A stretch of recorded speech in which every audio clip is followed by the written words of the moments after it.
ಅದೇ ಈಗ ಶನಿವಾರ ಮತ್ತೆ ಇಲ್ಲೇನೋ ಗಲಾಟೆ ಆಯಿತು ಅಂತ ಕೇಳ್ಪಟ್ವಿ.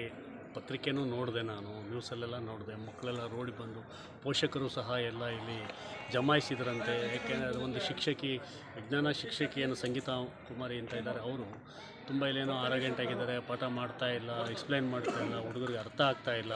ಏನಾದ್ರು ಹುಡುಗರು ಕೇಳೋಕ್ಕೋದು ಅವ್ರನ್ನೇ ಗದರಿಸೋದು, ಮತ್ತು ನೀವು ಫೋನಲ್ಲೆಲ್ಲ ಚೆಕ್ ಮಾಡ್ಕೊಳ್ಳಿ, ಅಲ್ಲೇ ಹುಡ್ಕೊಂಡು ಬರಿಕೊಳ್ಳಿ ಅನ್ನೋದು, ನೋಟ್ಸ್ ಮಾಡಿಲ್ವಂತೆ, ಪಾಠಗಳನ್ನು ಸಹ ಮುಗಿಸಿಲ್ಲ. ನಮಗೆ ಡಿಸೆಂಬರ್ ಒಳಗಡೆ ಎಲ್ಲ ಪಠ್ಯಕ್ರಮನ ಮುಗಿಸ್ಬೇಕು ಅಂತ ಇದೆ ನಮ್ಮ ಇಲಾಖೆ ನಿಯಮ. ಪಠ್ಯಕ್ರಮ ಮುಗಿಸಿಲ್ಲ ಅಂತೆಲ್ಲ ಈಗ 10ನೇ ಕ್ಲಾಸು 8ನೇ ಕ್ಲಾಸು 9ನೇ ಎಲ್ಲ ಮಕ್ಕಳುಗಳು ಸಹ ಹೇಳಿಕೆ ಕೊಟ್ಟಿದ್ದಾರೆ.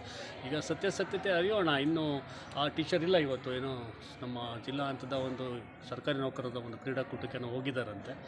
ಸೊ ಅವ್ರದ್ದು ಒಂದು ವಿಚಾರಣೆ ಮಾಡೋಣ, ಒಂದು ನೋಟಿಸ್ ಇಶ್ಯೂ ಮಾಡಿ ಅವ್ರನ್ನ ಒಂದು ವಿವರಣೆ ಪಡ್ಕೊಂಡು ಮುಂದಿನ ಕ್ರಮವನ್ನು ನಾನು ನಿಯಮಾನುಸಾರ ಕ್ರಮ ವಹಿಸ್ತೇನೆ.